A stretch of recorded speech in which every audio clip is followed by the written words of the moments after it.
menerima berkat dan siap untuk mendengarkan firman. Ampuni dosa kami Tuhan. Dalam nama-Mu indah Yesus kami berdoa. Amin. Selamat sahabat, saudara-saudara, di mana saja sudah berada saat ini. Selamat sahabat. Jam di tempat saya menunjukkan 5 menit lagi sudah pukul 12. Dan saya berharap saudara-saudara di mana saja saudara berada saat ini bisa mendengarkan firman Tuhan dengan judul Pekabaran 3 Malaikat. Dan saya berterima kasih atas undangan oleh Bapak Tulus. Saya belum pernah melihat beliau, tapi saya sudah melihat beliau tadi di layar kaca ini. Saya anggap dia sebagai adik saya, karena abang tertuanya adalah adik kelas saya. Dan terima kasih juga atas lagu pujian yang tadi dibawakan, di mana saya melihat semuanya saya kenal, tetapi saya nggak lupa namanya. Yang saya ingat cuma satu, yaitu pianisnya. Teman saya, Ibu Teti Tambunan. Puji Tuhan. Dan terima kasih juga kepada Pendeta Andre, Gembala Jemaat, dan saudara-saudara, dimanapun saudara berada. Saat ini saya berdoa juga, dan saudara berdoa untuk saya, supaya kita bisa belajar bersama-sama dari firman Tuhan ini. Pekabaran 3 Malaikat. Kenapa namanya Pekabaran 3 Malaikat, saudaraku? Pekabaran 3 Malaikat ini adalah untuk persiapan menantikan kedatangan Yesus kedua kali. Sementara pekabaran seorang malaikat itu menantikan kedatangan Yesus yang pertama. Nah, oleh sebab itu saudaraku, di dalam pekabaran 3 malaikat ini, karena menantikan kedatangan Yesus kedua kali, itulah disebut Advent. Kalau menantikan kedatangan Yesus yang pertama, kita mungkin sudah banyak yang tahu, ada gereja yang menyebut istilah masa Advent. Artinya persiapan menantikan kedatangan Yesus yang pertama. Saudara mungkin banyak tahu itu. Nah, tetapi di dalam menantikan kedatangan Yesus yang kedua kali, ada sebuah gereja yang tersisa di akhir zaman ini, menamakan dirinya Gereja Masehi Advent hari ke-7. Inilah sama dengan masa penantian yang dibuat oleh gereja menantikan hari Natal. Ini gereja juga adalah kumpulan orang-orang yang menantikan kedatangan Yesus kedua kali. Saudaraku, mereka memiliki misi yang khusus dengan pekabarannya istimewa. Apa itu? Mereka membawa satu misi, pekabaran berdasarkan Alkitab. Dari kitab Daniel dan kitab Wahyu.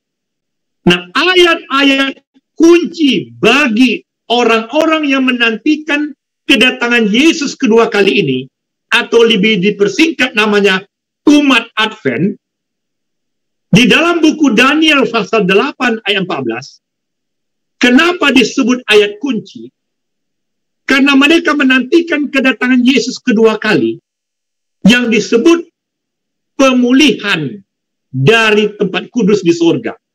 Dan itulah dijelaskan dalam Daniel pasal 8:14 sampai lewat 2300 petang dan pagi dari nubuatan Daniel.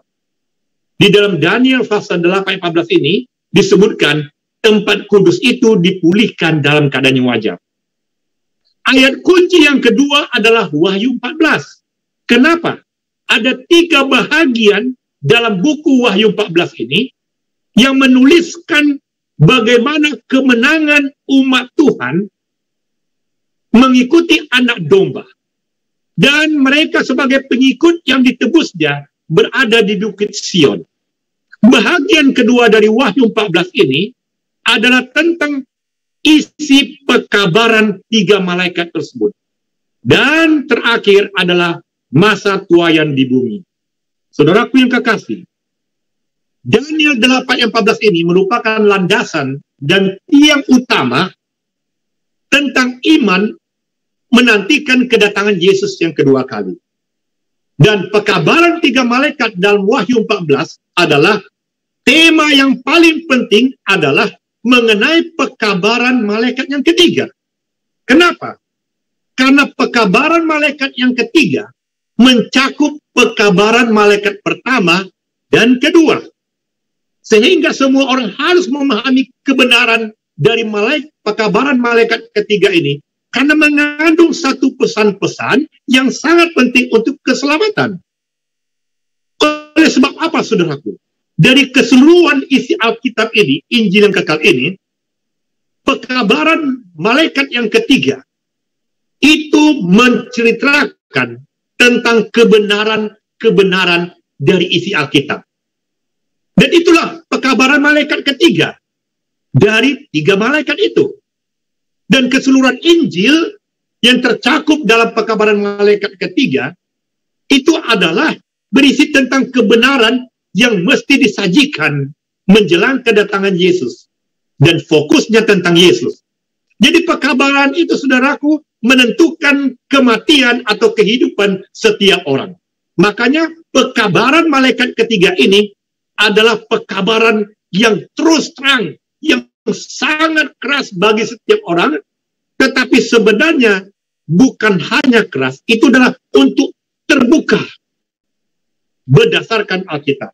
Nah, oleh sebab itu, saudaraku, bagaimana hubungan Daniel pasal 8 ayat 14 sebagai landasan iman kedatangan Yesus itu dengan pekabaran 3 malaikat? Bagaimana hubungannya dengan pekabaran malaikat yang ketiga? Kalau saudara melihat di layar kaca Daniel 8 dan pekabaran 3 malaikat, kalimat sampai lewat 2300 petang dan pagi itu adalah hubungannya dengan pekabaran malaikat yang pertama. Sedangkan kalimat lalu tempat kudus itu akan dipulihkan dalam keadaan yang wajar, itu menyangkut isi pekabaran malaikat pertama, kedua, dan ketiga. Maka oleh sebab itu Daniel pasal 8 ayat 14 sangat erat hubungannya dengan Wahyu pasal 14 ayat 6 sampai 13 sebagai landasan iman menantikan kedatangan Yesus yang kedua kali. Ada 7 pertanyaan yang akan kita bahas. Kita mulai pertanyaan pertama. Yang menjadi persoalan, mengapa Tuhan menggunakan malaikat untuk menyampaikan pekabaran-pekabaran tersebut? Kita tahu pada waktu kedatangannya yang pertama seorang malaikat, tapi sekarang 3 malaikat. Kalau kita melihat dalam Lukas pasal 2 ayat 9 sampai 11, saudaraku, di situ ditulis seorang malaikat Tuhan, ya, berada di langit. Lalu dia berkata kepada para gembala, jangan takut. Aku memberitakan kepadamu kesukaan besar untuk seluruh bangsa. Hari ini telah lahir bagimu juru selamat, yaitu Yesus Kristus. Saudaraku, malaikat ini sebenarnya, kalau kita baca dalam sebuah buku, Kemenangan Akhir atau The Great Controversy, halaman 313, dikatakan bahwa malaikat ini sebenarnya sedang memperhatikan siapa yang sedang bersedia menyambut kedatangan Yesus yang pertama. Tapi begitu dia lihat tidak ada satupun yang bersedia, dia tidak mendengar puji-pujian atas kemenangan kelahiran Yesus. Malaikat ini, saudaraku, sementara dia melayang-layang di atas kota yang terpilih, kota Yerusalem, dia lihat nggak ada satupun. Bahkan banyak orang yang acuh tidak acuh. Tidak ada tanda-tanda bahwa Kristus mereka sedang tunggu. Dan tidak ada persiapan menyambut kedatangan Raja kehidupan itu. Jadi terus terang agak terheran-heran utusan surgawi ini. Hampir saja dia kembali ke surga dengan satu berita yang memalukan bahwa dia tidak menemukan sekelompok manusia. Tetapi untung ada sekelompok gembala. Mereka sedang memandang ke langit dengan penuh harapan untuk menantikan kedatangan seorang Mesias. Dan saudaraku, kelompok gembala inilah yang bersedia menerima pekabaran dari surga. Maka itulah malaikat Tuhan ini menyatakan kabar gembira, kabar sukacita. Dan bukan itu saja dikatakan, kemuliaan sorga memenuhi seluruh padang itu. Dan tak terhitung banyaknya malaikat. Luar biasa, saudaraku. Seolah-olah berita kesukaan ini terlalu besar untuk dibawa oleh satu orang utusan saja. Sejumlah besar suara memperdengarkan nyanyian, suatu hari kelak seluruh bangsa akan menyanyikannya. Dan kalau saudara membaca di dalam buku Lukas pasal 2 ayat 13 dan 14, di situ dituliskan, malaikat itu dengan sejumlah besar bala tentara surga memuji Allah, kemuliaan bagi Allah di tempat yang maha tinggi, damai sejahtera di bumi di antara manusia yang berkenan kepadanya. Perhatikan saudaraku, seorang malaikat kemudian menjadi sejumlah besar malaikat. Itulah pekabaran yang dibawa oleh malaikat menjelang kedatangan Yesus yang pertama. Lalu bagaimana dengan kedatangan Yesus yang kedua kali, saudara? Pada waktu menjelang kedatangan Yesus yang kedua kali ini, Tuhan menggunakan gereja para rasul. Lalu gereja mula-mula, tetapi gereja kemudian bercampur dengan kemurtatan. Maka kita lihat ada simbol kuda putih, kuda merah, kuda hitam, kuda hijau kuning. Dan muncullah Martin Luther zaman reformasi. Tapi itu pun padam, saudaraku. Reformasi padam. Bila mana kita membuka The Great Controversy, halaman 297 dikatakan bahwa gereja Protestan Amerika, demikian juga Protestan Eropa, mereka sedang menerima berkat pembaharuan. Tetapi mereka gagal untuk maju terus dalam pembaruan. Itu sebabnya agama Kristen merosot dan hanya menjadi sekadar formalitas. Kepalsuan, ketahyulan yang seharusnya mereka singkirkan agar gereja tetap berjalan dengan terang firman Allah, justru tetap ada dan berkembang. Demikian juga soal semangat, saudaraku. Semangat yang diilhami oleh pembaruan berangsur-angsur pudar dan menurun. Dan kebutuhan pembaharuan dalam gereja Protestan, sebagaimana dalam gereja Roma pada zaman Luther, semakin menurun. Bahkan keduniawian mati rohani dianggap satu hal yang penting, yang dihormati. Pandangan manusia ditinggikan. Ajaran firman Allah, teori manusia dikesampingkan. Saudaraku, kenapa mereka kesampingkan ajaran firman Tuhan dan teori manusia ditinggikan? Itu adalah pekerjaan setan. Bahkan kedatangan Yesus yang kedua kali pun tidak mereka harapkan, tidak perlu. Kenapa, saudaraku yang kekasih? Karena doktrin kekristenan mengatakan bahwa untuk orang mati tidak masalah. Ada keabadian jiwa. Artinya, kalau orang mati, rest in peace. Dia sudah berada di sebelah kanan Allah Bapa di sorga. Jadi nggak perlu Yesus datang lagi. Dan untuk yang hidup, jangan khawatir. Dalam kitab Lukas ada janji. Pengangkatan rahasia. Secret picture. Tetapi Tuhan tidak tinggal diam, saudaraku. Melalui Nabi Esra di dalam buku 2 Tawarik 16 ayat 9. Dikatakan mata Tuhan menjelajah seluruh bumi untuk melimpahkan kekuatannya kepada orang-orang yang bersungguh hati terhadap dia. Apa yang terjadi? Akhirnya malaikat menemukan seorang yang bernama William Miller. William Miller adalah seorang petani. Dan Tuhan mengutus malaikatnya untuk menggerakkan hati William Miller. Yang tadinya dia juga tidak percaya Alkitab. Tetapi malaikat membimbing dia menyelidiki nubuatan. Akhirnya, malaikat Tuhan ini memberikan penerangan kepada dia. Dan William Miller inilah yang mengabarkan tentang pekabaran kedatangan Yesus yang kedua kali. Di tengah umat yang sudah mengalami kegelapan tentang firman Tuhan. Tetapi bagaimanapun juga saudaraku yang terjadi, kekasih, Babel telah rubuh. Kekecewaan besar mengguncang banyak orang, termasuk pengikut daripada William Miller. Tuhan telah melakukan hal yang diperlukan.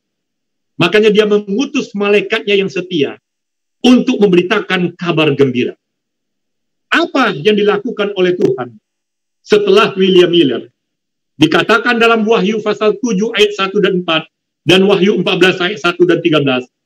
Dia mengutus 4 malaikat menahan mata angin dan 3 malaikat untuk membawa pekabaran kasih Allah yang terakhir bagi dunia, yaitu pengampunan bagi orang-orang manusia yang memberontak di atas muka bumi ini. Nah, pertanyaan yang kedua, saudaraku. Mengapa Tuhan hanya mengirim 3 malaikat untuk mengumandangkan pekabaran pengampunan? Bukankah Alkitab mencatat ada 7 malaikat kepada 7 jemaat? Bukankah 7 malaikat juga meniup 7 trompet? Bukankah 7 malaikat menuangkan 7 malapetaka? Mengapa hanya 3 malaikat yang mengumandangkan pekabaran yang paling penting ini? Saudaraku, kalau kita membaca Wahyu pasal 7 ayat 1, di situ dikatakan, ada 4 malaikat berdiri ke 4 penjuru bumi, menahan ke 4 mata angin di bumi, supaya jangan ada angin bertiup di darat. Angin adalah simbol daripada malapetaka. Kita tahu Ayub, dengan datangnya badai, membinasakan ternak dan bahkan anak-anaknya. Jadi malaikat Tuhan yang keempat ini menahan mata angin, supaya jangan ada badai ke atas muka bumi ini.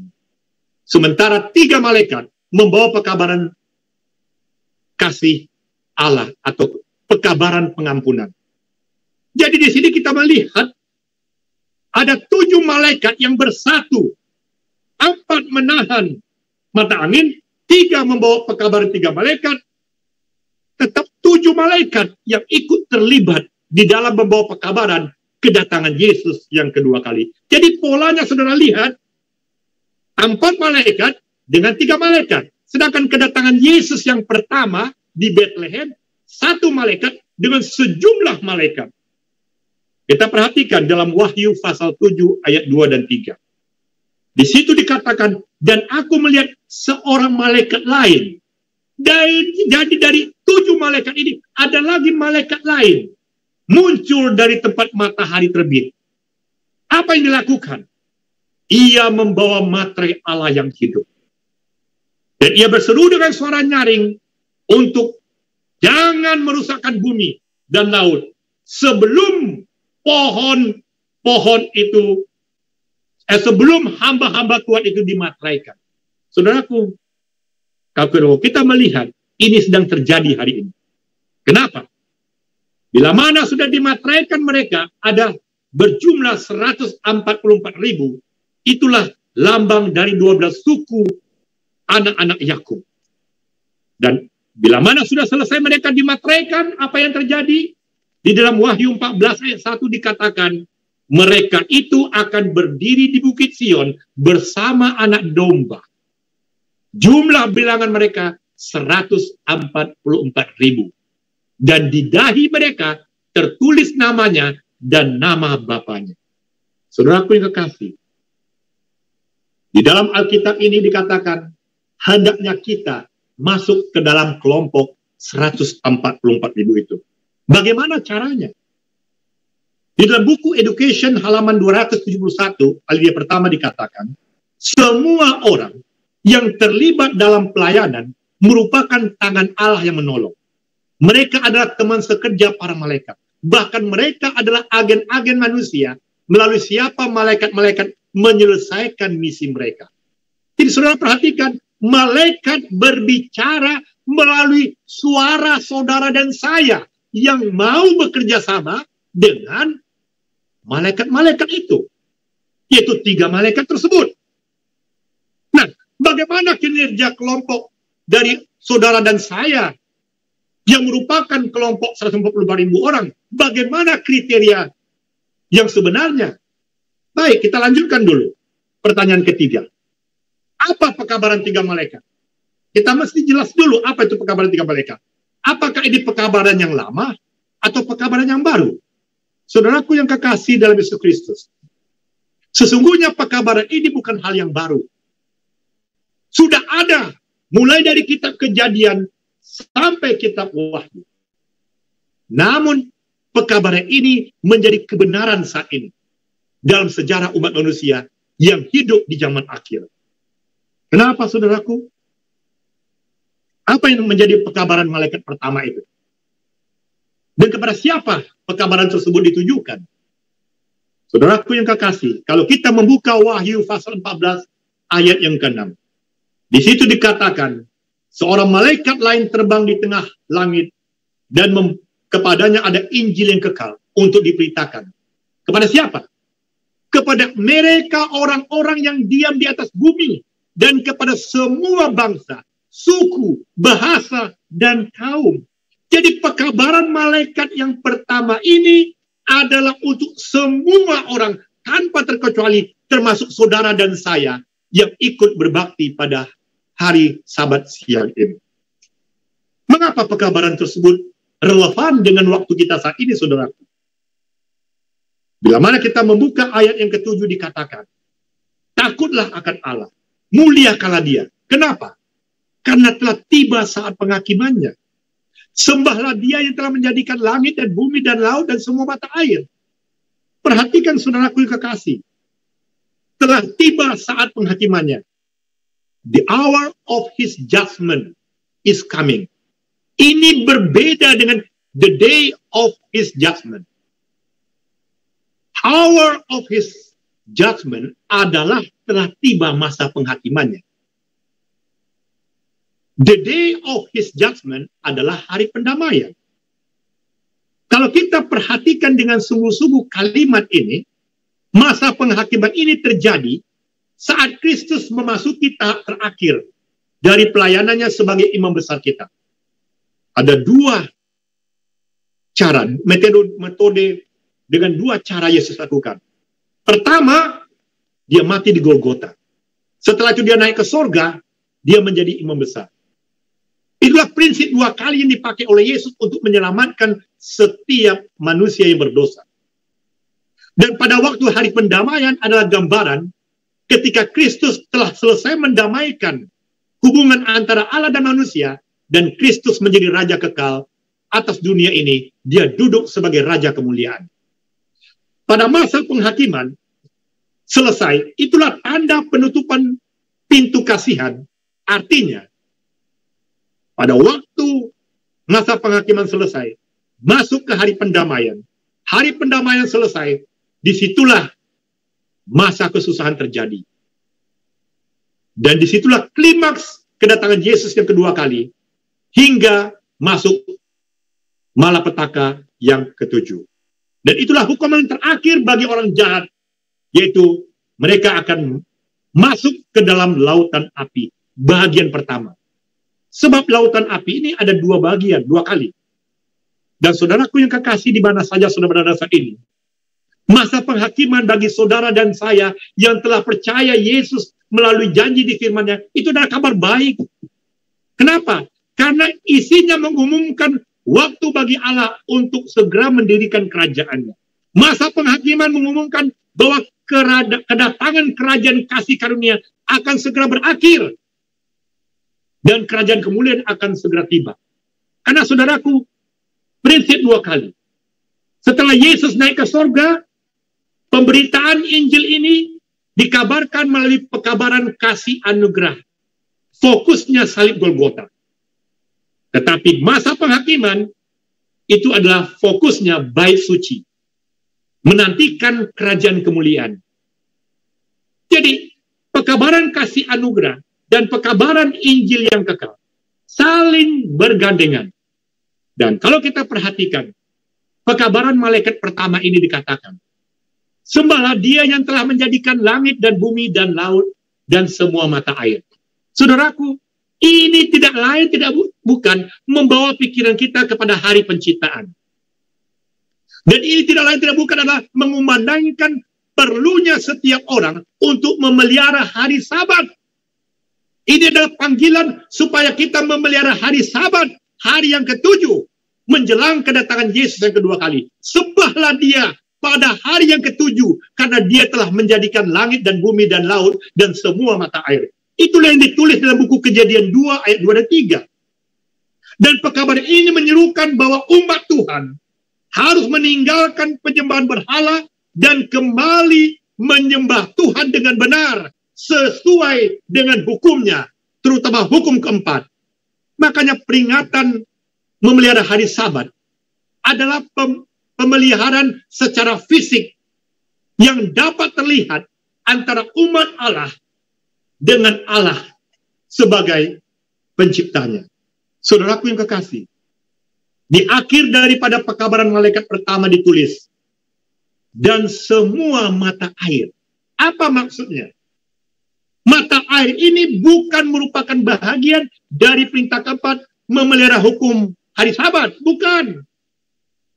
Kalau tadi yang pertama, itu adalah menyangkut hari Sabat. Tapi yang semua mata air, itu bukan bagian dari perintah keempat. Mengapa?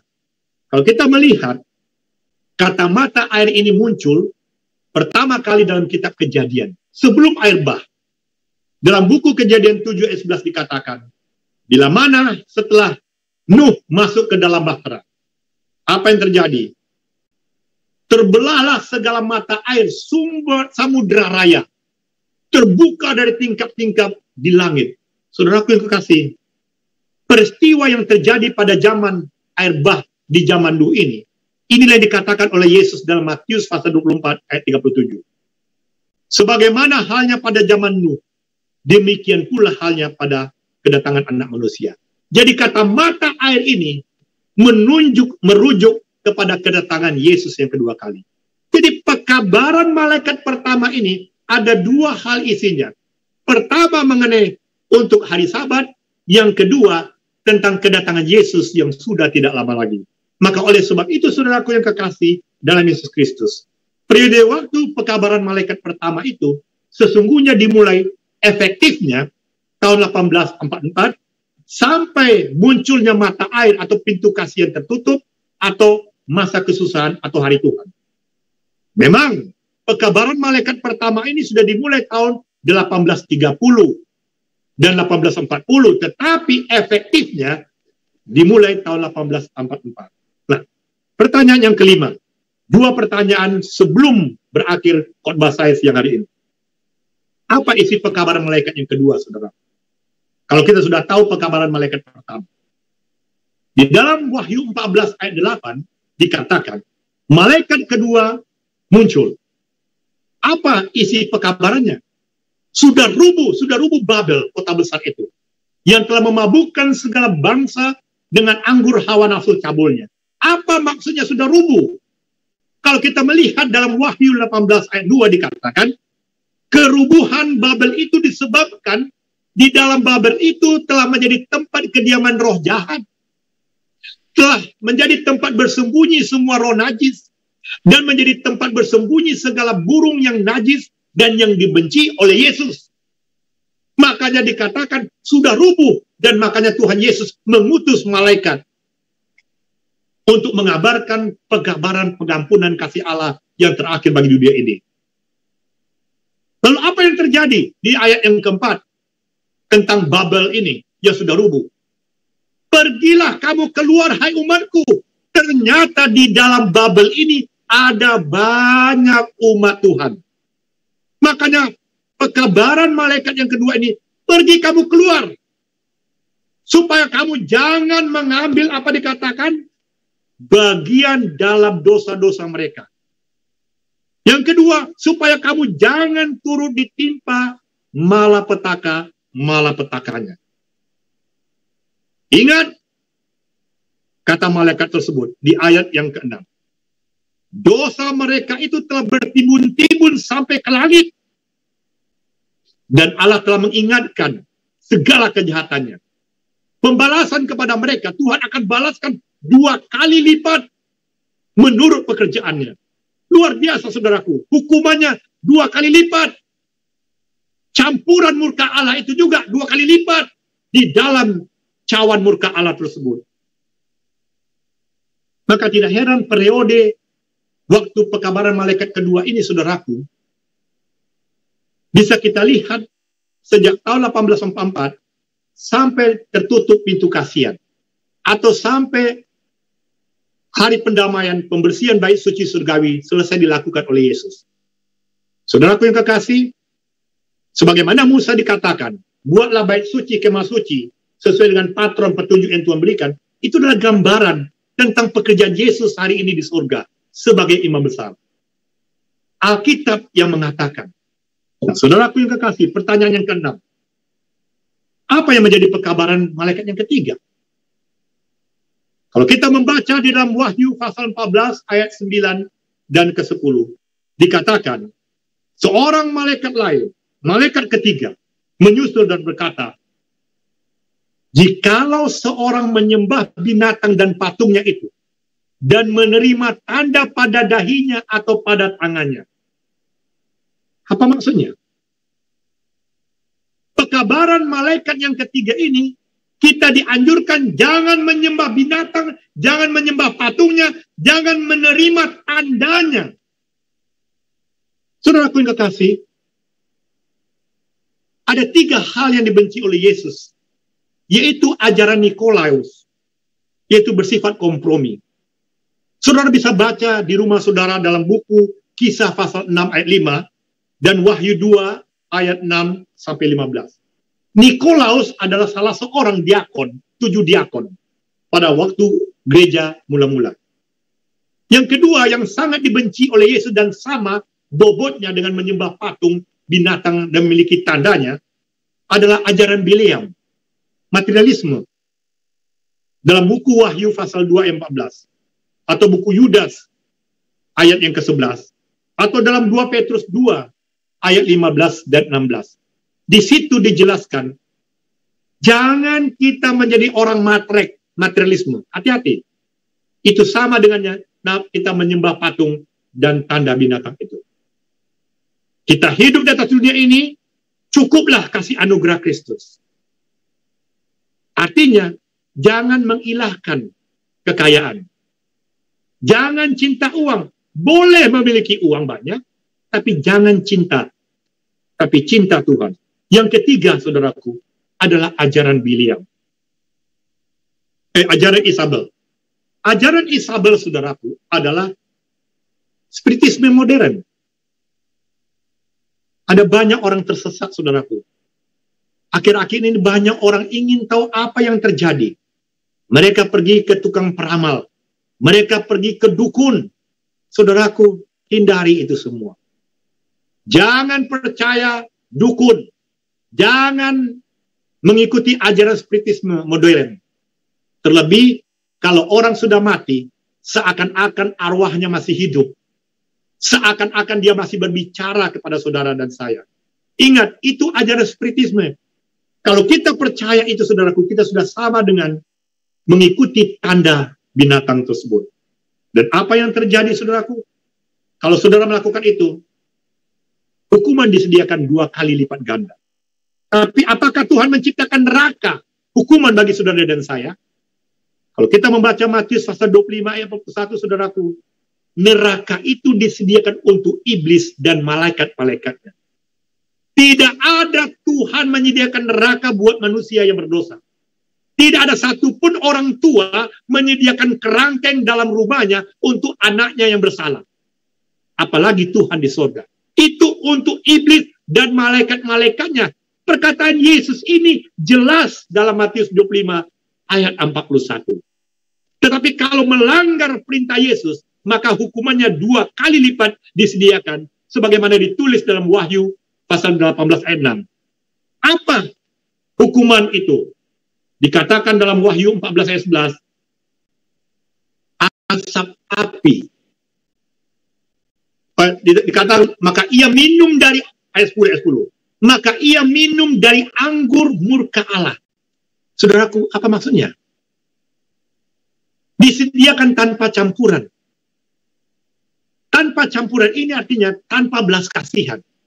Tidak ada lagi kemurahan Allah, tidak ada lagi pengasihan Tuhan, tidak ada lagi belas kasihan Tuhan. Betul-betul sengsara orang yang dibuatnya. Disiksa dengan api dan belerang. Kapan terjadi? Di depan mata malaikat kudus di depan mata anak domba. Ini terjadi pada waktu kedatangan Yesus kedua kali. Dan di dalam ayat 11 dikatakan, api itu menyiksa mereka selama-lamanya. Kata selama-lamanya artinya, tidak ada lagi yang tersisa. Setelah itu api itu padam. Jangan percaya ajaran tahyul seolah-olah neraka itu selama-lamanya, artinya Tuhan senang melihat penderitaan, saudaraku. Tapi kata selama-lamanya tidak henti-hentinya siang dan malam menunjukkan tidak ada satupun yang bakal bisa melarikan diri. Tapi kalau sudah menjadi abu dan tanah, selesai api itu pun padam karena objek yang dibakar sudah tidak ada lagi. Kepada siapa? Kepada mereka yang menyembah binatang serta patungnya dan yang menerima tanda namanya. Tadi dalam pelajaran sekolah Sabat sudah saya singgung. Kenapa di dahi terima tandanya? Karena setan sedang mengendalikan pikiran manusia. Kenapa di tangan? Karena manusia mencapai sesuatu melalui pekerjaan tangannya. Nah, saudaraku yang kekasih, mengapa hukuman iblis 2 kali lipat ganda? Apa maksudnya? Saudaraku, iblis dihukum 2 kali. Karena pada waktu kedatangan yang pertama, di dalam 2 Tesalonika 2 ayat 8, dan 2 Petrus 3 ayat 10 dikatakan, bahwa Yesus pada waktu dia datang, dia tidak berada di bumi. Dia berada di awan-awan, saudaraku. Saudara bisa baca dalam Wahyu 1 ayat 7. Dikeluarkan nafas dari mulutnya, sementara pada waktu kedatangan Yesus yang ketiga kali, itulah lautan api yang kedua setelah masa 1000 tahun, saudaraku. Karena pada waktu kedatangan Yesus kedua kali, umat Tuhan sudah naik ke sorga.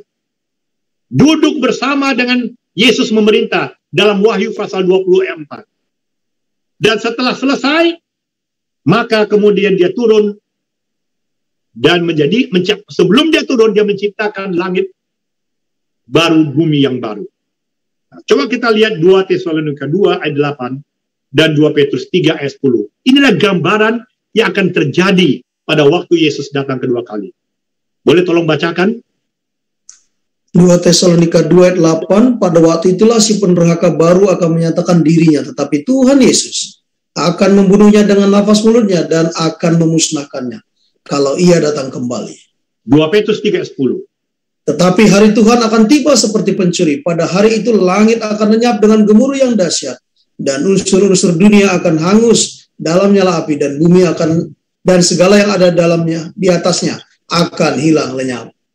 Ini kepada siapa? Kepada orang-orang yang menyembah binatang dan tanda binatang itu dan patungnya.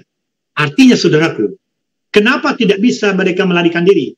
Kalau saudara membaca Yesaya 30-33 dikatakan, nafas Yesus itu adalah seperti sungai belerang. Tidak ada bisa melarikan diri. Dan setelah 1000 tahun, kedatangan Yesus yang ketiga kali, apa dikatakan dalam Wahyu pasal 20 ayat 9, 10 dan 15. Tolong bacakan, pendeta. Maka naiklah mereka ke seluruh dataran bumi, lalu mengepung perkemahan tentara orang-orang kudus dan orang-orang dan kota yang dikasih itu. Tetapi dari langit turunlah api menghanguskan mereka. Ayat 10, dan iblis yang menyesatkan mereka dilemparkan dalam lautan api dan belerang, yaitu tempat binatang dan nabi palsu itu. Dan mereka disiksa siang malam sampai selama-lamanya. Ayat 15, dan setiap orang yang tidak ditemukan namanya tertulis dalam kitab kehidupan itu, ia dilemparkan ke dalam lautan api itu. Saudara lihat perbedaannya. Pada waktu penghukuman iblis di dalam lautan api dan manusia pengikut-pengikutnya, kedatangan yang kedua kali itu terjadi di hadapan para malaikat kudus dan di hadapan anak domba. Tetapi pada waktu setelah masa 1000 tahun, lautan api itu umat Tuhan, karena sudah berada di sorga kan, setelah kedatangan Yesus kedua kali, dilakukan di hadapan umat Tuhan. Dan di hadapan para malaikat kudus, di hadapan anak domba. Pilihan ada bagi saudara dan saya. Apakah kita mau dibakar pada waktu kedatangan Yesus kedua kali, atau kita ikut menyaksikan iblis dibakar setelah masa 1000 tahun? Pilihan pada saudara dan saya. Ini Alkitab yang mengatakan. Dan saudaraku, Pada waktu kedatangan Yesus kedua kali, siapa yang dibakar? Orang yang menyembah binatang itu dan patungnya, dan setiap orang yang menerima tanda namanya. Sedangkan pada waktu lautan api yang kedua setelah masa 1000 tahun, si iblis dan malaikat jahat yang akan dimasukkan ke dalam lautan api. Plus semua orang jahat, yaitu mereka yang memiliki tanda binatang. Ini sudah jelas Alkitab yang mengatakannya, saudaraku. Dan apa yang terjadi pada waktu Yesus datang kedua kali, saudaraku? Kita tahu, kita hidup hari ini adalah di matra yang ke-6, di sangkakala ke-7. Maka di dalam Wahyu pasal 6 ayat 16 dan 17, apa dikatakan? Boleh tolong bacakan? Dan mereka berkata kepada gunung-gunung dan kepada batu-batu karang itu, runtuhlah menimpa kami dan sembunyikanlah kami terhadap Dia yang duduk di atas tahta dan terhadap murka anak domba itu. Sebab sudah tiba hari besar murka mereka, dan siapakah yang dapat bertahan? Inilah gambaran pada waktu Yesus datang kedua kali, saudaraku. Nggak sanggup melihat kemuliaan Yesus sementara api dalam bentuk sungai belerang mengalir. Mereka meminta gunung-gunung, timpalah kami. Nggak sanggup. Saudaraku, tapi apa yang terjadi dengan orang kudus, umat Tuhan, yang memelihara hukum Allah, khususnya memelihara Sabat, mereka itu bisa terpelihara karena mereka menuruti perintah Allah. Mereka beriman kepada Yesus, bersaksi bagi Yesus. Biarlah saya hidup untuk Tuhan. Kalaupun saya mati, biarlah saya mati untuk Tuhan. Hidup atau mati, saya di tangan Tuhan, milik Tuhan. Mereka terlindungi, saudaraku. Makanya kalau ada orang-orang yang percaya kepada Yesus dan menghidupkan apa isi Alkitab ini, berbahagialah. Dalam Wahyu 14-13, berbahagia. Mereka mendapatkan upah dari jerih lelah mereka. Maka kalau kita bisa simpulkan, saudaraku, bahwa pekabaran 3 malaikat ini, kembali saya ulangi, malaikat pertama berakhir pada waktu penutupan pintu kasihan. Pekabaran malaikat kedua berakhir pada waktu pembersihan bait suci atau hari pendamaian sudah selesai. Atau pintu kasihan sudah tertutup. Kemudian muncul masa kesukaran besar. Pekabaran malaikat ketiga efektifnya setelah penutupan pintu kasihan, baru orang sadar. Mereka tidak memiliki perlindungan sampai kedatangan Yesus yang kedua kali. Apa yang terjadi? Apa sebabnya pekabaran malaikat ketiga efektifnya baru bisa dirasakan sejak penutupan pintu kasihan? Karena pada saat itu mereka akan menderita murka Tuhan dan api kedatangannya yang kedua. Dan bahkan bagi orang yang hidup, umat Tuhan, mereka penuh sukacita karena mereka dilindungi oleh Tuhan. Dan mereka tidak akan pernah mati. Setelah pintu kasihan tertutup, mereka walaupun dihunus oleh pedang itu seperti jerami. Saudaraku, di mana posisi saudara dan saya hari ini? Kita ini adalah angkatan terakhir dari manusia di zaman akhir di bumi ini. Sebagai angkatan terakhir manusia yang hidup di atas muka bumi ini, saudaraku, yang penting, kata Alkitab, kita perlu bertekun sebagai orang kudus, menuruti perintah Allah dan beriman kepada Yesus. Kalaupun kita mati, jangan sedih. Karena ada yang telah mati dahulu. Itu adalah mati dalam Tuhan. Dan akan dibangkitkan bila mana dia datang kedua kali.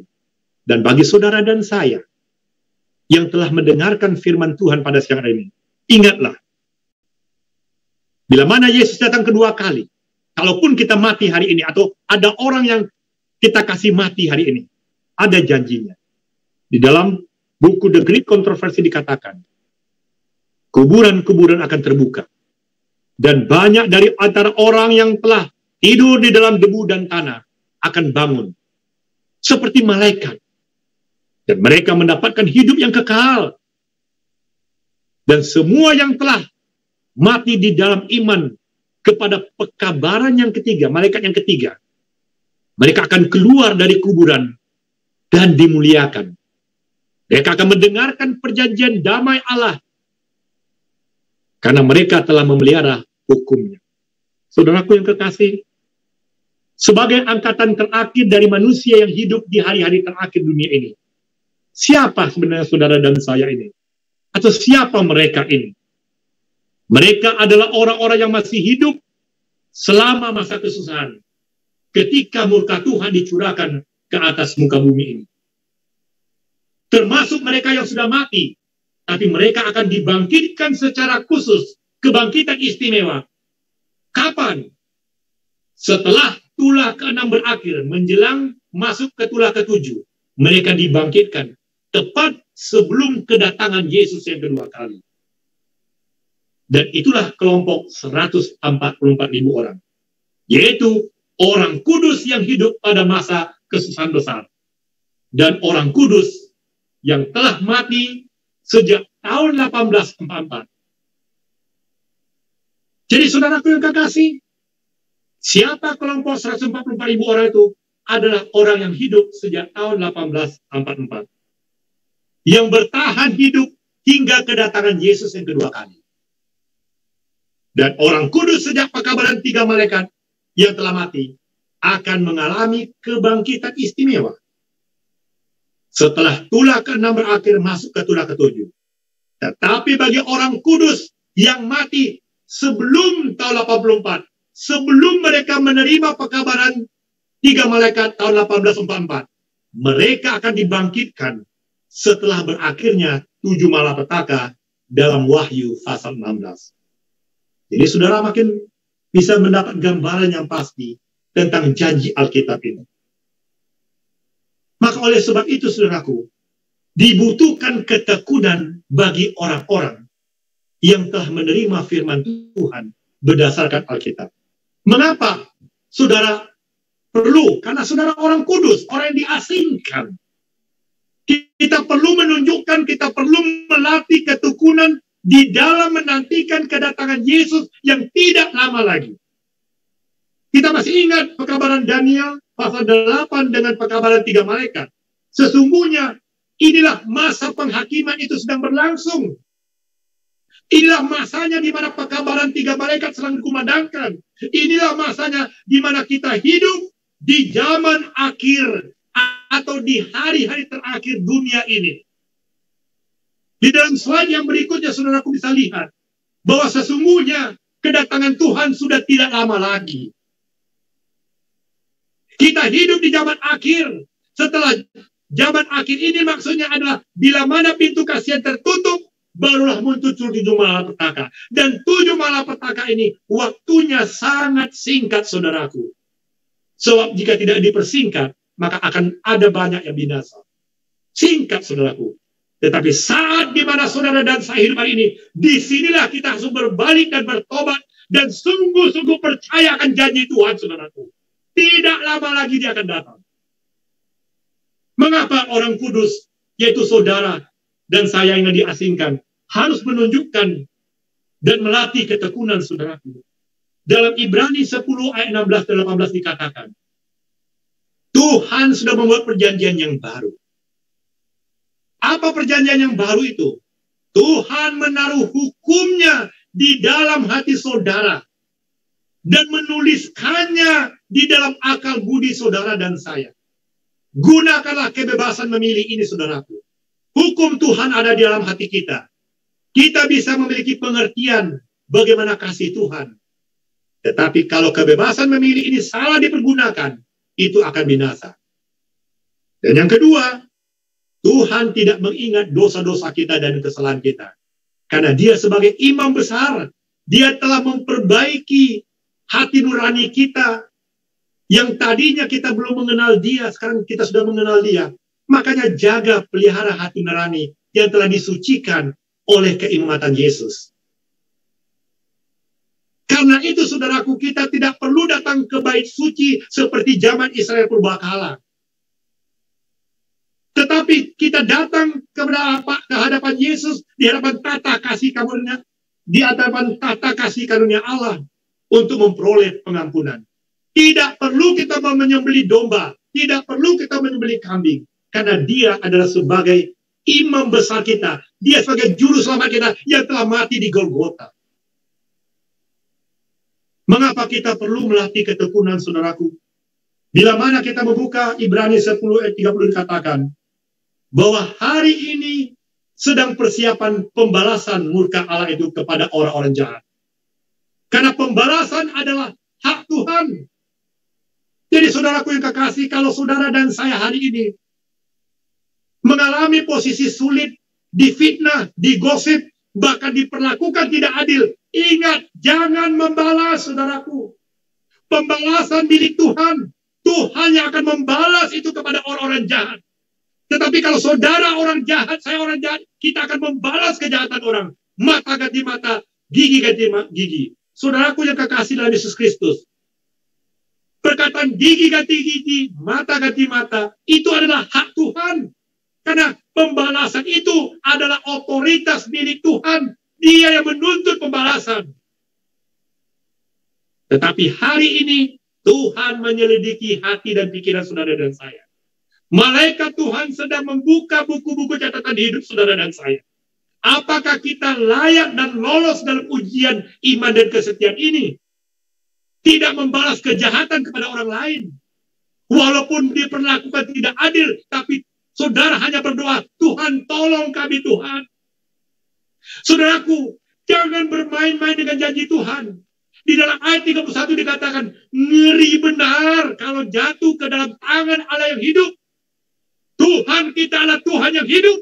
Bukan Tuhan yang tidur, bukan Tuhan yang mati, tapi Tuhan yang hidup, yang memperhatikan saudara diperlakukan tidak adil, diperlakukan tidak sepantasnya. Tapi jangan membalas, saudaraku.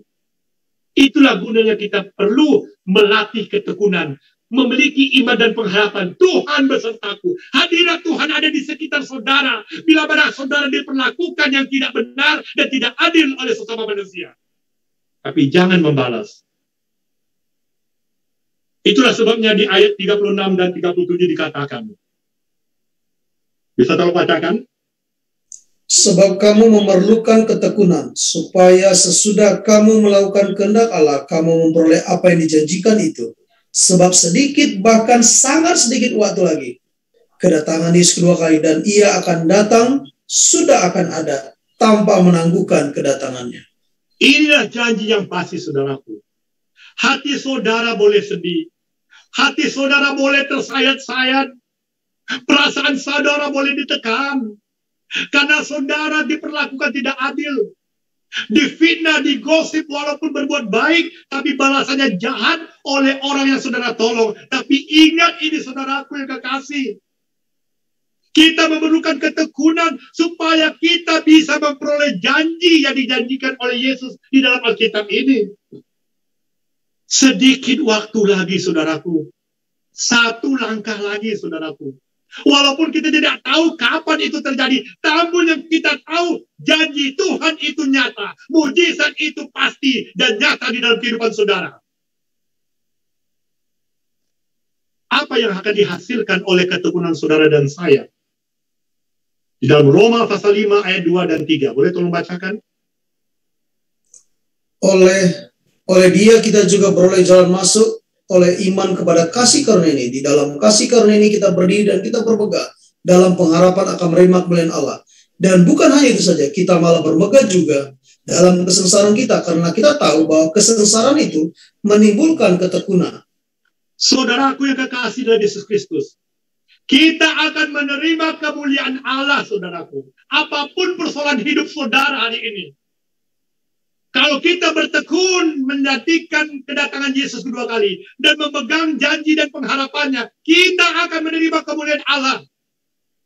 Walaupun kita sengsara, kita bermegah dalam kesengsaraan karena kita percaya Tuhan tidak membiarkan kita sendirian. Justru kesengsaraan itu menimbulkan ketekunan. Di ayat selanjutnya 4 dan 5 dikatakan, ketekunan itu menimbulkan saudara dan saya tahan uji. Dan tahan uji menimbulkan pengharapan. Pengharapan yang tidak mengecewakan. kasih Allah menyertai saudara dan saya. Dan Roh Kudus tidak meninggalkan saudara dan saya. Malaikat Tuhan diutus khusus kepada saudara dan saya. Boleh jamah tubuhnya, tapi jangan jamah jiwanya. Jiwanya milik aku, kata Tuhan. Jadi saudaraku yang kasih, itulah yang dikatakan dalam ayat 30 juga. Apa dikatakan? Mereka itu, yaitu saudara dan saya, sudah ditentukan dari semula, dipanggil oleh Tuhan. Karena Tuhan tidak mengendaki satupun binasa, tapi kita memperoleh hidup yang kekal. Tuhan telah mati di Golgota membenarkan saudara dan saya.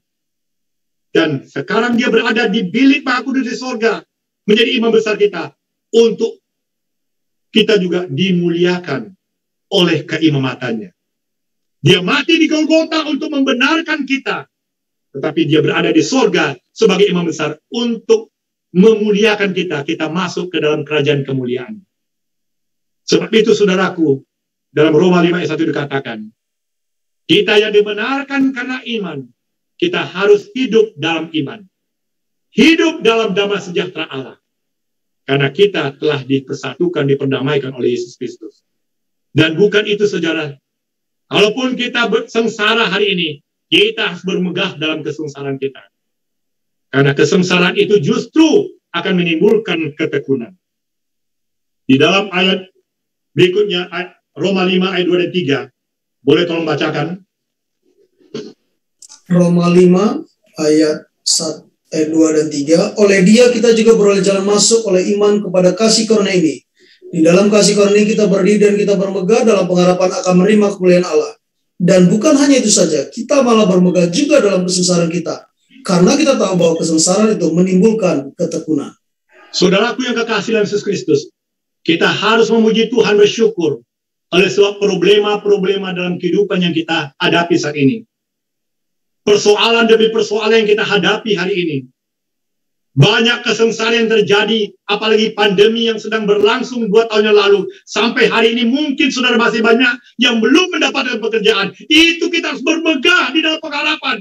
Tuhan tidak akan meninggalkan saudara dan saya. Karena kita justru akan menerima kemuliaan Allah. Dan bila mana kita tetap setia kepada Tuhan, kesengsaraan, penderitaan, pergumulan dalam hidup ini menimbulkan kita semakin tekun untuk belajar firman Tuhan ini. Kenapa? Bagi orang yang tekun mempelajari firman Tuhan ini dan menantikan kedatangan Yesus kedua kali, Tuhan akan menjadi pelindung mereka. Saudara bisa buka dalam Wahyu pasal 3 ayat ke-10. Nah, saudaraku, apa makna daripada dimuliakan? Di dalam buku 2 Petrus 1 ayat 17 dan 18. Ini satu kesaksian hidup yang dinyatakan oleh Petrus kepada semua yang mengikuti Yesus hari ini. Boleh tolong bacakan? Kami menyaksikan bagaimana ia menerima kehormatan dan kemuliaan dari Allah Bapa ketika datang kepadanya suara dari Yang Maha Mulia yang mengatakan, inilah anak yang kukasihi, kepadanya lah aku berkenan. Suara itu kami dengar datang dari sorga ketika kami bersama-sama dengan dia di atas gunung yang kudus. Ini kesaksian yang hidup, saudaraku. Bukan hanya satu kesaksian isapan jempol, tapi Petrus menyaksikan bagaimana Yesus menerima kehormatan dan dimuliakan oleh Allah Bapa dengan mengatakan, inilah anak yang kukasihi, kepadanya lah aku berkenan. Ini juga merupakan janji yang pasti. Bagaimana Petrus, Yohanes, Yakobus menyaksikan ikut bersama-sama dengan Yesus di atas gunung yang kudus. Itu juga, kata Petrus, saudara dan saya akan bersama-sama dengan Yesus di atas gunung yang kudus, yaitu Taman Firdaus. Itu artinya dimuliakan. Oleh sebab itu, Paulus mengatakan dalam Roma 5 ayat 5, pengharapan kita itu tidak akan mengecewakan, saudaraku. Karena kasih Allah telah dicurahkan di dalam hati saudara dan saya oleh Roh Kudus yang telah dikaruniakan kepada kita. Kapan? Yaitu pada waktu hujan akhir.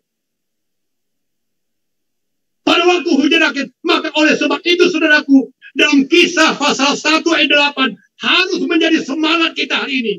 bila mana Roh Kudus turun kepada para rasul, maka kebutuhan kita hari ini harus lebih banyak daripada zaman para rasul. Kita harus tekun berdoa, Tuhan tolong supaya kami memiliki kecurahan Roh Kudus.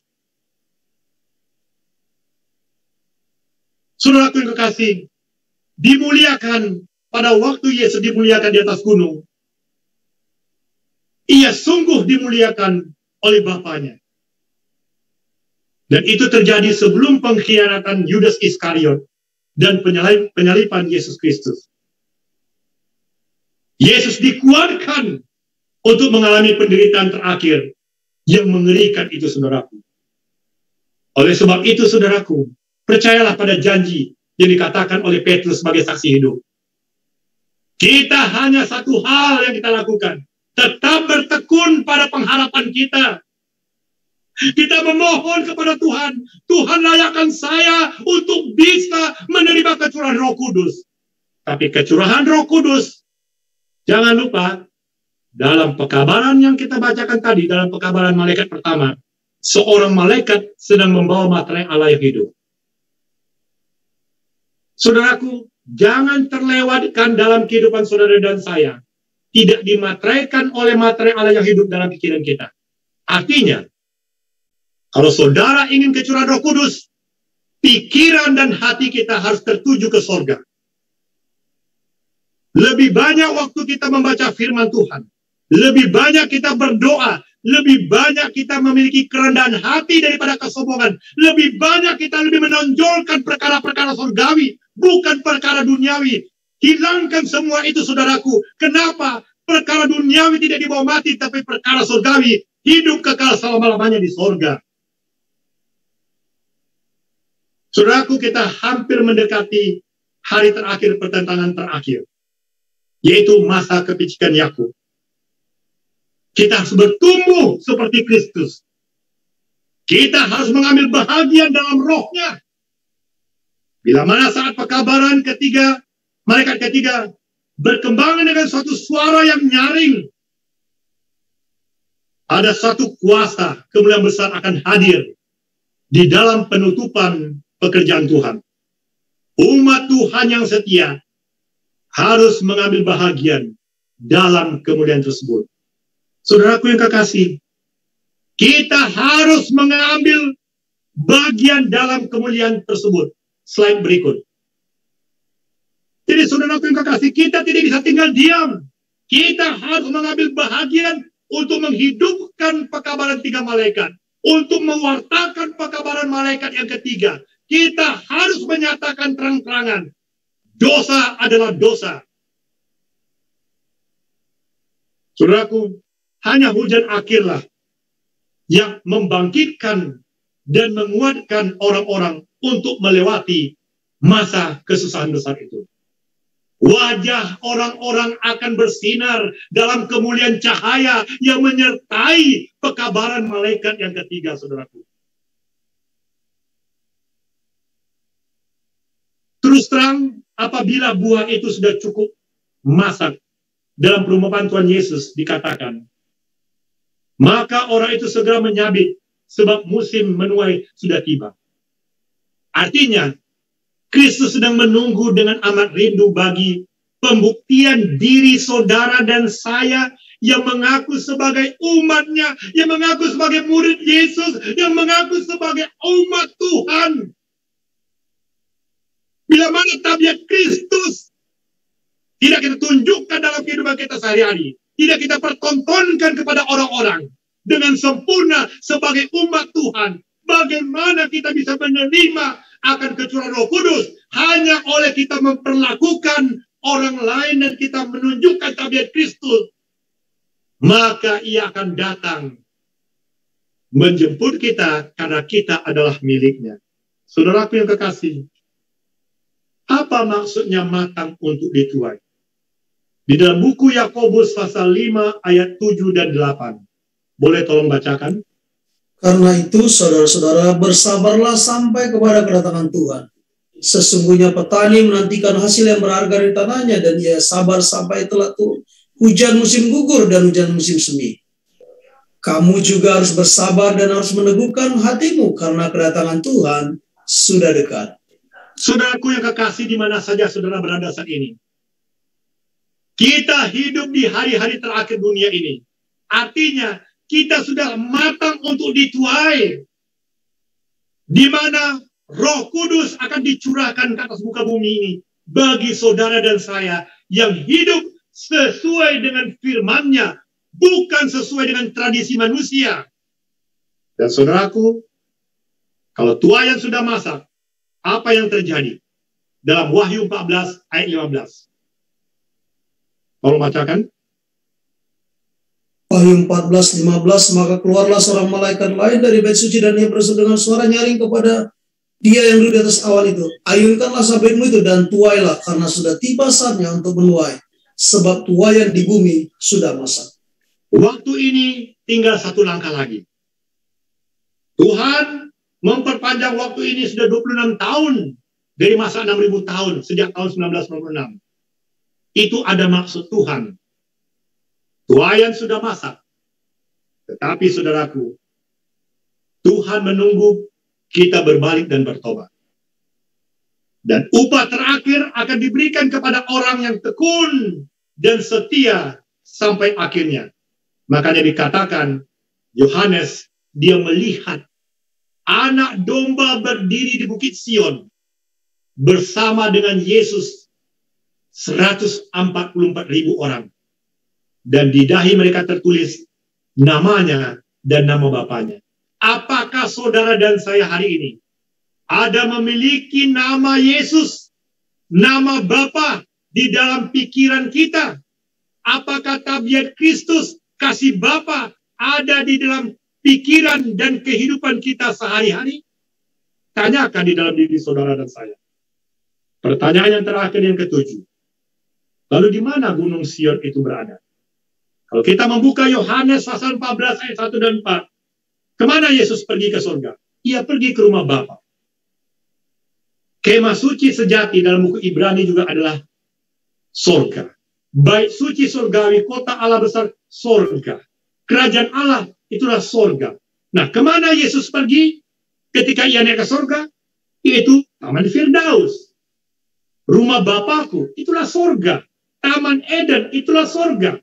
Makanya di dalam Lukas 23 ayat 43 dikatakan, aku berkata kepadamu, kepada orang jahat yang meminta ampun dari Yesus, sesungguhnya hari ini juga engkau akan bersama-sama dengan aku di Taman Firdaus. Artinya saudaraku, kematian hari ini adalah sama dengan tidur. Tapi bila mana dia datang kedua kali, maka orang yang mati dalam Yesus akan dibangkitkan dan tubuhnya akan diubahkan seperti malaikat dalam Matius 22 ayat 30. Dan kalau kita membaca Wahyu pasal 2 ayat 7, perhatikan saudaraku di mana saja sudah berada saat ini. Apa dikatakan? Siapa bertelinga,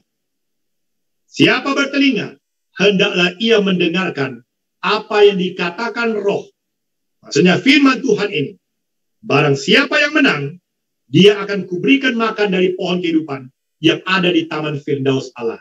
Saudaraku yang kekasih, kita jangan lupa, kalau kita ke surga, tujuan kita adalah salah satunya makan dari pohon kehidupan. Namun hari ini, oleh belas kasihan dan kemurahan Tuhan Yesus, dia memberikan kita daun pohon kehidupan, yaitu Alkitab firman Tuhan. Pelajarilah firman Tuhan itu, sama dengan kita memakan daun pohon kehidupan. Dan daun pohon kehidupan khasiatnya menyembuhkan bangsa-bangsa. Bagi saudara dan saya yang biasa membaca firman Tuhan, itu akan menyembuhkan sakit hati yang mungkin disebabkan oleh orang lain. Mungkin menyebabkan suatu pengharapan yang tidak ada dalam hati kita. Dengan membaca firman Tuhan, kita akan dibangkitkan pengharapan. Mungkin juga dengan membaca firman Tuhan, saya percaya Yang tadinya saudara mendua hati untuk menerima Yesus sebagai juru selamat pribadimu, dia akan menguatkan saudara dan mengambil keputusan untuk terima Yesus pada hari ini. Dan bila mana saudara dan saya mungkin masih ragu-ragu tentang hari Sabat Tuhan, hari yang ketujuh, dengan membaca firman Tuhan ini, maka Roh Kudus berbisik akan menguatkan saudara. Ya, lebih baik saya mati dalam perkara duniawi, tapi Tuhan menyelamatkan saya. Saya akan memelihara hukum keempat hari yang ketujuh, hari Sabat Tuhan. Oleh sebab itu, saudaraku, kalau saudara membaca Alkitab, apa dikatakan dalam Wahyu pasal 22, ayat 1 dan 2? Dikatakan, bila mana surga itu turun, kita bisa melihat sungai air kehidupan di atas tahta Allah. Dan di ayat kedua dikatakan, di tengah-tengah jalan kota itu, seberang menyeberangnya sungai ada pohon kehidupan. Luar biasa, saudaraku. Dia berbuah 12 kali, tiap-tiap bulan sekali. Dan daunnya itu bisa dimakan sebagai obat menyembuhkan. Saudaraku, ambil waktumu membaca firman Tuhan. Ambil waktumu. Karena itu bisa menyembuhkan segala macam penyakit, termasuk yang paling utama penyakit pikiran. 9 dari 10 penyakit disebabkan oleh pikiran, saudaraku. Oleh sebab itu, ambillah waktu belajar akan firman Tuhan. Di dalam Ibrani pasal 12 ayat 22 dan 23. Kalau kita rajin membaca firman Tuhan Alkitab, artinya kita sudah datang ke Bait Sion, ke Bukit Sion. Kenapa? Hati kita menjadi teduh melihat kuasa firman Tuhan menguasai kehidupan kita.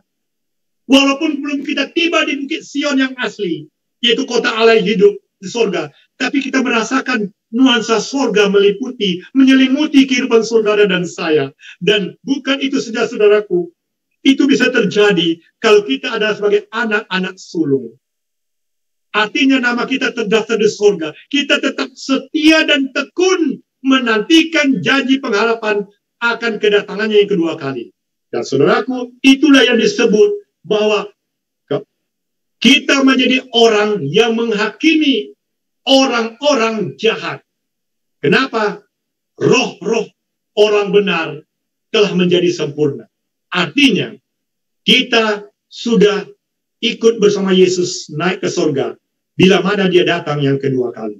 Saudaraku yang kekasih, sebutan untuk kota Yerusalem baru ada macam-macam.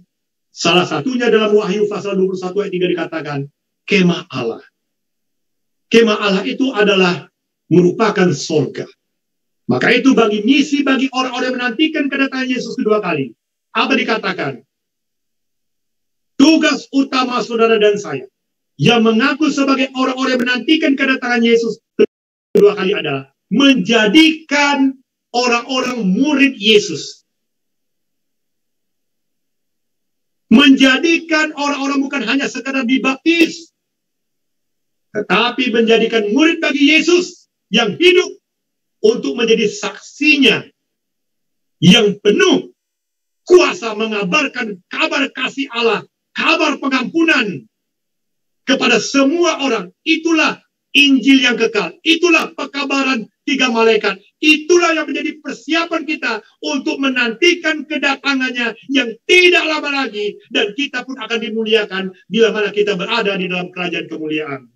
Sebagai penutup, saudaraku yang kekasih dalam Yesus Kristus, pekabaran 3 malaikat, jangan lupa, adalah pekabaran yang sangat penting. Bagian pertama, janji upah bagi saudara dan saya yang tergabung dalam kelompok 144.000 orang. Karena orang yang menerima pekabaran 3 malaikat sejak tahun 1844 tergolong kepada kelompok 144.000 orang. Dan tadi sudah saya jelaskan, harus tekun dan setia dan mengalami kesusahan. Yang kedua, Wahyu 14 ayat 6-12 adalah pekabaran 3 malaikat tertulis di dalam ayat 6 sampai 12. Dan Wahyu 14 sebagai landasan iman kita untuk menantikan kedatangan Yesus kedua kali adalah akan terrealisir di Wahyu 14 ayat 13-20 ini. Dan itulah upah yang akan kita terima. Oleh sebab itu, saudaraku, kita jangan lupa, Tuhan memanggil kita sebagai umatnya untuk bergandengan tangan dengan 3 malaikat. Untuk apa? Supaya kita bisa mengirimkan pekabaran kasih kemuliaan Allah yang terakhir bagi dunia ini. Dan pada saat yang sama, saudaraku, ia memanggil dunia untuk bertobat dan bersatu kembali dengannya. Dengan kata lain, saudaraku yang kekasih, saudara dan saya yang hadir dalam acara kebaktian virtual pada siang hari ini, saudara tidak secara kebetulan. Kehadiran saudara hari ini adalah Tuhan memanggil saudara. Saya menyampaikan firman Tuhan ini supaya saudara diingatkan kembali bahwa waktunya sudah sangat singkat. Bila mana Roh Kudus berbisik di hati saudara untuk menerima pekabaran 3 malaikat ini, untuk akan menerima kemuliaannya, terimalah Yesus hari ini. Sampaikan itu kepada teman saudara atau gembala yang saudara kenal. Saya siap untuk dibaptis, menerima Yesus hari ini. Saya tidak mau terlambat. Saudaraku yang kekasih, ada satu kisah terjadi kurang lebih 40 tahun yang lalu. Ada seorang mahasiswa. Dia ini adalah orang muda yang belum mengenal akan Alkitab. Saudaraku, dia berkuliah di salah satu lembaga kita di kampus Unai. Tuhan telah menuntun dia, yang tadinya dia sudah bersekolah harusnya di ITB, tapi dia bersekolah di Institut Teologia Keguruan Advent. Belum namanya Universitas Advent Indonesia.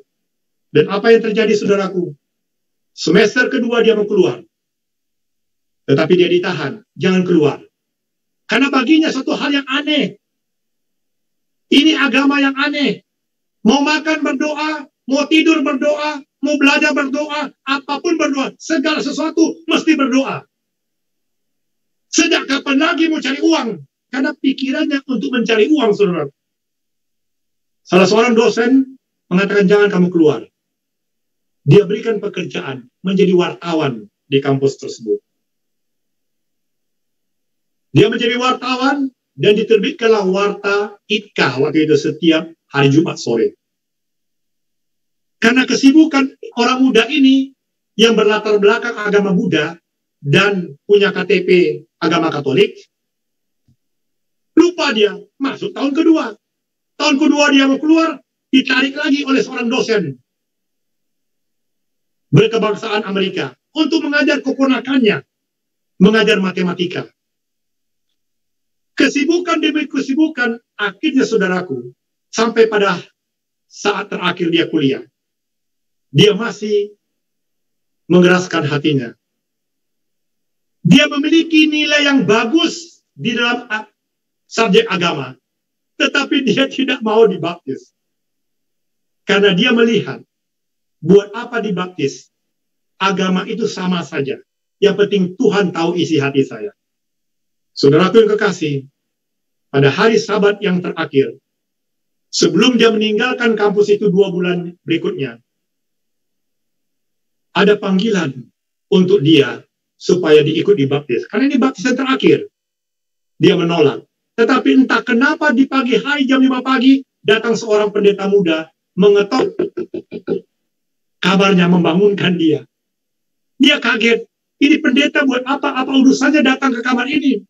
Pendeta dia mengajak, ayo kita ikut prayer circle. Lalu dia ikutlah pendeta ini. Walaupun tadi dia mengatakan, nggak mau, tapi akhirnya dia ikut juga. Pendek cerita orang muda ini, saudaraku, setelah selesai prayer circle, kemudian dimintalah salah seorang untuk berdoa bagi saudara-saudara yang akan dibaptis. Jam 10 siang nanti. Lalu anak muda ini yang tadi malamnya tidak bisa tidur karena bergumul, dan mengatakan, aku berat untuk menerima Yesus, apalagi memelihara hari Sabat. Bahkan untuk mendapatkan pasangan hidup, sulit di agama ini. Akhirnya saudaraku, entah bagaimana, pemimpin acara itu menunjuk dia untuk berdoa. Tetapi sebelum dia ditunjuk berdoa, dia berkata, Tuhan, kalau memang Engkau meminta saya untuk dibaptis, tunjukkan sekali lagi satu tanda bahwa Engkau benar-benar menghendaki saya untuk mengikuti Engkau. Belum selesai dia berkata, dia ditunjuk untuk berdoa. Itulah tanda yang dia membuat gemetar, saudaraku. orang muda itu adalah yang sedang berbicara di hadapan saudara hari ini. Saya menangis, saudaraku. Tidak mungkin saya meninggalkan tradisi agama saya yang lama. Tidak mungkin saya meninggalkan teman-teman saya yang lama. Tidak mungkin masa depan saya curam karena mengikuti akan janji firman Tuhan ini. Tetapi sementara saya berdoa, saya tidak sanggup melanjutkan doa tersebut dan berkata, Tuhan, aku juga ingin dibaptis pada hari Sabat yang indah ini. Saudaraku yang kekasih, akhirnya saya dibaptis. Dan saya ingin memberikan kesaksian kepada saudara yang masih mendua hati. Ambillah keputusan itu sebelum terlambat. Dan saya tidak pernah menyesal menerima kebenaran firman Tuhan ini dalam kehidupan saya. Apapun yang terjadi, biarlah kehendak Tuhan yang jadi, bukan kehendak kita. Karena tidak lama lagi dia akan datang dan kita akan dipermuliakan di dalam kerajaan kemuliaannya. Kiranya Tuhan memberkati kita semua. Amin. Amen. Amen. Amen. Amin.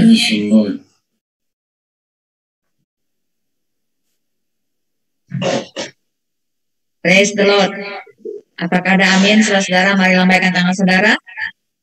Amin. Amin. Puji Tuhan. Puji Tuhan.